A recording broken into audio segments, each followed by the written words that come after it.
Dining table پہ پہلے ہی ابیر اور شاہان بیٹھے ناشتہ کر رہے تھے۔ عطیہ بیگم بیٹے اور بھتیجی کو ناشتہ دے کر اب اسی کی منتظر تھیں۔ اسے آتے دیکھ سر ہلا کر مسکراتے ہوئے کچن کی طرف چل دی۔ صبح کے ناشتے کی ذمہ داری ان کی تھی، جبکہ دوپہر کا انتظام صفیہ بیگم کے ذمہ تھا۔ البتہ رات میں ان دونوں کے ساتھ دونوں لڑکیاں بھی مل کر مدد کرتی تھیں۔ یہ زالے نہیں آئی ابھی تک، ہر روز اس کی وجہ سے دیر ہوتی ہے، ابھی ناشتے میں 10 گھنٹے لگائے گی۔ جاؤ ابیر، اسے بلا کر لاؤ، پھر ہمیں نکلنا ہے۔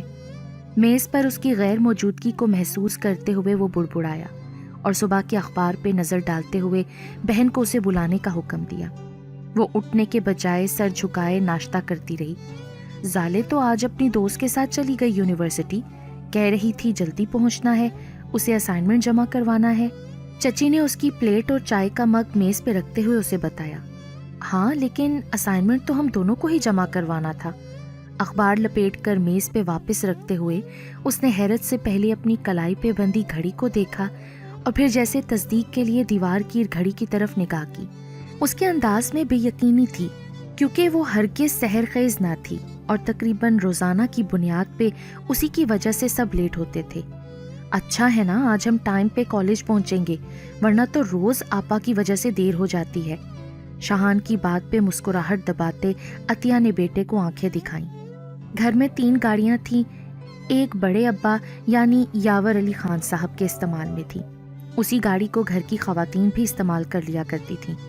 دوسری گاڑی دونوں بیٹوں عبد الرحمن اور عبد الرحیم کے زیر استعمال تھی، چونکہ دفتر ایک تھا لہٰذا استعمال بھی ایک ہی تھا۔ تیسری گاڑی بچوں کے لیے تھی جسے زیادہ تر ارحم ہی ڈرائیو کرتا تھا۔ شاہان کو کالج، ابیر کو اسکول وہی چھوڑتا تھا، جس کے بعد وہ اور زالے یونیورسٹی جاتے تھے۔ وہ تو پتہ نہیں بس کچھ کھائے پیے بغیر ہی بھاگم بھاگ نکل گئی ہے، چچی نے نہ سمجھنے والے انداز میں جواب دیا اور خالی برتن سمیٹنے لگی۔ ابھی انہیں گھر کے باقی لوگوں کے لیے بھی ناشتہ تیار کرنا تھا۔ چلو تم لوگ گاڑی میں بیٹھو، میں بس آ رہا ہوں۔ ارحم کا ذہن الجھا ہوا تھا، وہ اس گتھی کو سلجھانے سے قاصر تھا کہ زالے اتنی جلدی کیوں اور کس سہیلی کے ساتھ یونیورسٹی گئی ہے۔ اسی الجھن میں ناشتہ کرتے ہوئے اس نے پاس رکھی چابی شاہان کی طرف اچھالی، جسے کیچ کر کے اس نے ابیر کو اٹھنے کا اشارہ کیا۔ وہ دونوں اپنے بیگ تھامے پورچ کی طرف چلے گئے۔ ارحم نے ناشتے کی پلیٹ ہاتھ سے پرے کی اور لب بھینچتا میز سے اپنی فائل اٹھا کر ان دونوں کے پیچھے ہی چل دیا۔ اس کی بھوک ایک دم غائب ہو گئی تھی۔ یاور علی خان صاحب نے دونوں بیٹوں کی تربیت اس نہج پر کی تھی کہ دونوں کے درمیان محبت اور خلوص شامل تھے۔ یہی وجہ تھی کہ برسوں سے نہ صرف کاروبار مشترکہ تھا بلکہ گھر میں بھی دونوں خاندان نہایت اتفاق سے رہتے تھے، ایک دوسرے پہ انحصار کرتے تھے اور ایک دوسرے کی ضروریات کا خیال رکھتے تھے۔ گھر میں قائم امن اور سکون کی فضا کی پوری خاندان میں مثال دی جاتی تھی۔ البتہ ارحم اور زالے اس پیمانے پہ پورے اترنے سے بری طرح قاصر تھے۔ وہ دونوں ہم عمر ہی نہیں ہم مزاج بھی تھے، یعنی ضد اور غصہ دونوں میں برابر کا تھا۔ اس پہ ستم شروع سے ہی ایک اسکول، کالج اور پھر یونیورسٹی میں پڑھتے آ رہے تھے۔ یہی وجہ ہے کہ دونوں میں کبھی نہیں بنی تھی۔ ارحم پڑھائی میں زالے سے بہتر تھا، بچپن سے اسے زالے کے مقابلے میں زیادہ سراہا جاتا اور یہیں سے مقابلے کی ایک فضا بن گئی جو اگر مثبت انداز میں لی جاتی تو اس کا فائدہ ہوتا، لیکن ارحم کی تعریفیں سن سن کر زالے کو ارحم سے خواہ مخواہ کی چڑ ہو گئی تھی، جو بڑھتے بڑھتے یہاں تک پہنچ گئی کہ دونوں جب بھی ایک ساتھ موجود ہوتے ان کے درمیان جھگڑا نہ ہونا غیر معمولی لگتا تھا۔ گھر میں سب لوگ ان دونوں کی روز روز کی نوک جھونک کے اس قدر عادی ہو چکے تھے کہ اب کوئی سرے سے پرواہ ہی نہیں کرتا تھا، بلکہ جس دن ان میں جنگ و جدل نہ ہو سب کو پریشانی لاحق ہو جاتی تھی۔ ان سب باتوں کے باوجود عبد الرحمن اور عبد الرحیم کے خاندان کے درمیان سے سوئی گزارنا بھی ناممکن تھا۔ ان دونوں کے برعکس شاہان اور ابیر میں عمر کا فرق تھا، لیکن دوستی بہت تھی۔ ابیر سب سے چھوٹی تھی، لہٰذا اب بھی گھر کا مشترکہ بچہ تصور کی جاتی تھی، جس کا نہ صرف بڑے بلکہ وہ تینوں بھی مشترکہ خیال رکھتے تھے۔ یاور علی خان کی ہر بات ان سب کے لیے حکم کا درجہ رکھتی تھی۔ گھر کا ہر فرد ان کے اصول اور روایات کا احترام کرتا تھا، تو اس کی وجہ ان کی سب سے محبت اور ہر ایک کو دی گئی عزت تھی۔ یونیورسٹی پہنچ کر زالے نے سب سے پہلے وہ کام کیا جس کے لیے وہ آج اتنی صبح خوار ہونے یونیورسٹی آئی تھی، یعنی اسائنمنٹ جمع کروانا، اور اب پرسکون سے انداز میں دوستوں کے درمیان کھڑی اپنا آج کا کارنامہ ان سب کے گوش گزار کر رہی تھی۔ ارحم کی اسائنمنٹ فائل پہ اپنے نیم کا لیبل لگا کر اس نے صبح آتے ہی پروفیسر وجی کو دے دی تھی اور ان سے اپنی ذمہ داری اور قابلیت پہ ڈھیروں داد بھی وصول کر چکی تھی۔ اب تک تو اسے پتہ چل چکا ہوگا نا؟ سیما نے سوال کیا۔ صبح زالے اسی کے ساتھ یونیورسٹی آئی تھی۔ پتہ چل جاتا تو اس کی کال آ جاتی۔ ابھی تک رابطہ نہ کرنے کا مطلب ہے اس نے اپنی فائل ہی چیک نہیں کی ہوگی۔ وہ ارحم سے بخوبی واقف تھی۔ اسے معلوم تھا کہ ارحم کبھی اپنے لکھے کو دوبارہ چیک نہیں کرتا، کیونکہ وہ اسے مکمل کرنے میں اتنا وقت اور توانائی لگا دیتا ہے، اسے کامل بنانے میں اتنی تحقیق کرتا ہے کہ تکمیل کے بعد کسی غلطی کی گنجائش باقی نہیں رہتی۔ وہ کبھی اسائنمنٹ والا صفحہ پلٹ کر نہیں دیکھے گا، بلکہ جوں کی توں فائل پروفیسر وجی کو دے دے گا۔ یار، ویسے تم نے اس بیچارے کے ساتھ اچھا نہیں کیا۔ مہنور کو بہرحال اس کی حرکت اچھی نہیں لگی تھی۔ وہ اس کا بھی ہم جماعت تھا اور اکثر پڑھائی کے سلسلے میں اس کی مدد کرتا رہتا تھا۔ زالے کی دوست ہونے کے باوجود مہنور کی ہمدردیاں ارحم کے ساتھ تھیں اور وہ اس کا اظہار کیے بغیر نہیں رہ پائی۔ عدلے کا بدلہ مائی ڈیئر، اس نے جو میرے ساتھ کیا میں نے وہی اس کے ساتھ کر دیا۔ اس کی وجہ سے میرا کتنا ٹائم ضائع ہوا۔ اپنی مسکراہٹ سمیٹتے ہوئے اس نے طنزیہ لہجے میں جواب دیا۔ پھر بھی زالے، تمہارے پاس کافی وقت تھا اسائنمنٹ مکمل کرنے کے لیے، تم چاہتی تو تسلی سے اپنا کام مکمل کر سکتی تھی۔ پچھلے ہفتے وہ یونیورسٹی اپنی بیماری کی وجہ سے نہیں آ سکی تھی اور اسی دوران پروفیسر وجی نے ان کے فائنل سیمسٹر کا اسائنمنٹ جمع کرانے کا اعلان کر دیا تھا۔ زالے چونکہ ارحم کے ہی نوٹ سے کام چلا رہی تھی تو اس دوران اسے کسی ہم جماعت سے رابطے کی ضرورت ہی محسوس نہیں ہوئی۔ ارحم نے اسے موضوع ہی غلط بتایا اور زالے اسی موضوع پر گھر بیٹھی کام کرتی رہی۔ وہ تو فقط 2 دن پہلے یونیورسٹی آنے کے بعد اسے حقیقت کا علم ہوا تھا، لیکن پھر ارحم سے بدلہ کیسے لیتی؟ ایک تو غصہ، دوسرے بیماری میں بیٹھ کر کی گئی محنت کے ضائع ہونے کا افسوس۔ شکایت کرتی بھی تو کس سے؟ بس یہی سوچا کہ اب تو ارحم ہی کی فائل چرا کر اپنے نام سے جمع کروائے گی۔ بٹ یو ڈونٹ وری، ارحم کو بلینک پیپر تھوڑی جمع کروانے دوں گی۔ میں نے اسائنمنٹ مکمل کیا ہے، لیکن انٹرنیٹ سے کاپی کر کے۔ شرارت سے مہنور کو دیکھتے ہوئے اس نے بائیں آنکھ دبائی۔ کتنی بری بات ہے زالے یار، ایسے تو اسے 0 ملے گا، اس پہ کاپی کا چارج لگے گا نا۔ بڑی فکر ہو رہی ہے ارحم کی مہنور تمہیں۔ ویسے ارحم کو بھی تمہاری کافی فکر رہتی ہے، اس نے شوخ انداز میں کہہ کر مہنور کے سرخ گالوں کو دیکھا جو اکثر ارحم کے ذکر پہ یوں ہی سرخ ہو جایا کرتے تھے۔ کیا مطلب ہے تمہارا؟ کچھ بھی نہیں۔ سیما کو آنکھ سے اشارہ کرتی وہ اس کے ساتھ دھیمے سروں میں گنگناتی کلاس کی طرف چلتی۔ پیچھے مہنور اب تک الجھی ہوئی کھڑی تھی۔ بہرحال وہ زالے کی دوست تھی اور ارحم سے ہمدردی ہونے کے باوجود اسے سچ بتا کر ان دونوں کے درمیان جھگڑے کی وجہ نہیں بن سکتی تھی، اسی لیے کندھے اچکاتے ان دونوں کو ان کے حال پہ چھوڑ کر وہ بھی ان کے پیچھے پیچھے چلنے لگی۔ میں اندر آ جاؤں؟ اس کے کمرے کے دروازے پہ ہلکی سی دستک دے کر وہ بے تکلفی سے اندر داخل ہوئی اور دوستانہ انداز میں سوال کیا۔ ارحم اسٹڈی ٹیبل پہ جھکا اپنی ڈائری لکھنے میں مصروف تھا۔ تم اندر آ چکی ہو؟ اسے اندر دیکھ کر جتاتے انداز میں جواب دے کر جھٹ پٹ ڈائری بند کر کے اسٹڈی ٹیبل کی دراز میں رکھ کر اسے لاک کیا اور چابی جیب میں رکھ لی۔ اب بس بھی کرو ارحم، اب تو مجھے پتا چل چکا ہے، اب تم مجھ سے چھپانا بند کر دو۔ زالے مسکراتی ہوئی اس کے پاس چلی آئی۔ ہم جماعت ہونے کے باوجود ان کی یونیورسٹی میں بات چیت نہ ہونے کے برابر تھی۔ زالے کا اپنا گروپ تھا اور ارحم کے اپنے دوست۔ گھر واپسی کے وقت بھی ان کے درمیان آج کوئی بات نہیں ہوئی تھی، لیکن زالے کے اندر خود بت مچی ہوئی تھی کہ کہیں اس کی چوری پکڑی نہ جائے، اور اسی بات کی تصدیق اور ٹول لینے وہ ارحم کے کمرے میں آئی تھی۔ ویسے تو وہ ارحم کے کمرے کے اکثر ہی چکر لگاتی رہتی تھی، لیکن صرف اس وقت جب وہ وہاں موجود نہیں ہوتا تھا۔ ارحم بخوبی جانتا تھا کہ زالے گاہے بگاہے اس کے کمرے کی تلاشی لیتی ہے، اسی لیے وہ چیزیں جنہیں زالے سے چھپانا مقصود ہوتا تھا انہیں ہمیشہ تالے میں ہی رکھتا تھا، جیسے اس کی ڈائری جسے وہ باقاعدگی سے لکھنے کا عادی تھا اور جس کی ٹوہ میں زالے اکثر رہتی تھی، لیکن ارحم کی احتیاط کے سبب آج تک وہ اس کے ہاتھ نہ لگ سکی تھی۔ کوئی کام تھا کیا؟ ارہم نے اس کے زوم آئینی جملے کو نظر انداز کرتے ہوئے نہایت سنجیدگی سے پوچھا، آج مہنور تمہارا کافی فیور کر رہی تھی، میں نے یوں ہی شرارت میں تمہارا نام کیا لے لیا، وہ تو ہاتھی گھوڑے لے کے چڑھ توڑی مجھ پہ۔ تمہارا جادو سر چڑھ کے بول رہا ہے ان دنوں، ویسے قصور اس کا بھی نہیں، اب تم ہو ہی اتنے ہینڈسم اور سمارٹ، ایک مہنور کیا یونیورسٹی کی کئی لڑکیاں تم پہ دل و جان سے فدا ہیں۔ مہنور زالے کی اچھی دوست تھی اور کچھ عرصے سے مستقل ارہم سے پڑھائی میں مدد لے رہی تھی۔ ارہم بھی بالخصوص وقت نکال کر اس کی مدد کرتا تھا۔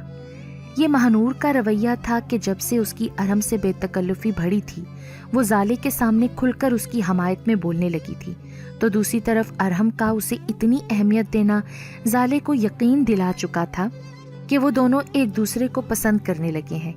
یہی وجہ تھی کہ وہ ارہم کو اکثر مہنور کا نام لے کر چھیڑتی، جس پہ ارہم کبھی مسکرا کر تو کبھی خاموش رہ کر اس کے شک کو یقین میں بدل رہا تھا۔ آج تو میں نے دیکھا ہی نہیں کہ سورج کس طرف سے نکلا تھا۔ تمہاری طبیعت تو ٹھیک ہے نا زالے؟ تم اور میری تعریف میں اتنا وقت ضائع کرو، بات کچھ ہضم نہیں ہو رہی۔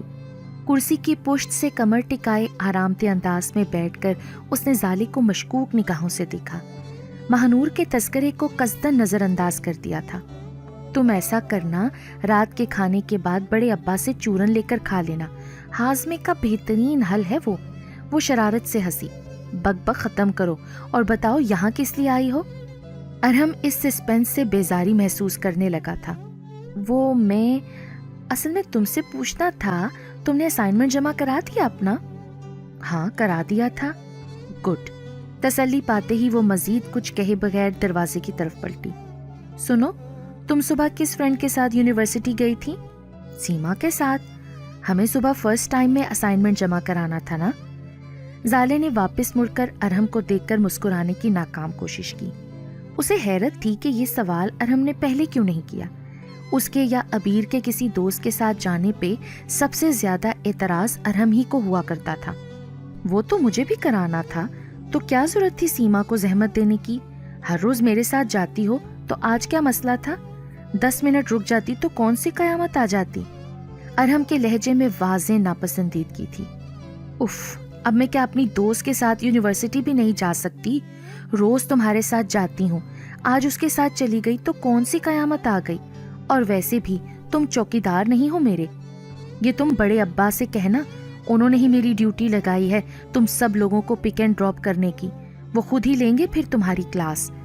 پرسکون اور مطمئن انداز میں کہتا ہوا وہ اپنی کرسی سے اٹھ کھڑا ہوا۔ بڑے ابا کی دھمکی بہرحال جان کسل ثابت ہوئی تھی۔ تم سے تو بات ہی کرنا فضول ہے، بڑے ابا کا چمچہ نہ ہو تو۔ وہ منہ بسورتے کمرے سے نکل گئی تو ارہم نے اپنی مسکراہٹ بحال کی۔ اس کا بڑے ابا کو شکایت کرنے کا کوئی ارادہ نہیں تھا۔ دوپہر کے کھانے میں بس بچے اور خواتین ہی شامل ہوتی تھیں، لہٰذا اکثر دال سبزی پکتی، البتہ رات میں بھرپور اہتمام ہوتا جب گھر کے مرد بھی دسترخوان پہ موجود ہوتے۔ آج بھی صفیہ بیگم نے بڑے اہتمام سے ٹینڈے پکائے تھے، ساتھ میں دیسی گندم کی گرما گرم روٹیاں اور رائتا سلاد۔ ٹینڈے! سالن کے بول میں سبزی دیکھ کر سب سے پہلے زالے نے شور مچایا۔ ہاں، ارہم کی فرمائش پہ پکائے ہیں، اسے بہت پسند ہے نا میرے ہاتھ کی پکی سبزی۔ صفیہ بیگم نے محبت سے بیٹے کی طرف دیکھتے اس کے چہرے کی ناگواریت کو درگزر کیا۔ یہ ان کا پرانا حربہ تھا، جب بھی کوئی ایسی ڈش پکاتی جس پہ کوئی اعتراض کرتا جھٹ ارہم کا نام لے دیتی، وہ بھی خاموشی سے سر جھکا دیتا۔ کبھی یہ نہیں کہا کہ اماں جانی میں ہی ملا تھا بکرا بنانے کو، دال یا پھر ٹینڈے۔ وہ زیر لب بڑبڑائی اور دل میں ارہم کو 1000 کوسنے دیے۔ اسے یقین تھا وہ ساری حرکتیں گھر والوں کی نگاہوں میں معتبر بننے کے لیے کرتا ہے، ورنہ ٹینڈے کون پسند کرتا ہے بھلا؟ تائیں امی کچھ اور بھی پکا لیتی اس کے ساتھ، آپ کو اچھی طرح معلوم ہے ہم میں سے کوئی نہیں کھاتا یہ ٹینڈے۔ اس کا دل رونے کو چاہ رہا تھا، اس پہ بھوک بھی زوروں کی لگ رہی تھی۔ آج تو ویسے بھی ٹینشن میں صبح سے کچھ کھایا ہی نہیں، اب کیا معلوم تھا کہ لنچ میں سامنا ٹینڈوں سے ہو جائے گا۔ اپنی بات کرو، ہم تو سب کچھ کھا لیتے ہیں بھائی، شاہان نے بول سے سبزی نکالتے جواب دیا، مبادا زالے کے چکر میں اسے بھی ماں کی ڈانٹ سننی نہ پڑ جائے۔ ہاں مجھے نہیں پسند، اور میں ہرگز یہ ٹینڈے نہیں کھانے والی، ان کا تو نام ہی اتنا عجیب سا ہے، پتہ نہیں ذائقہ کیسا ہوگا۔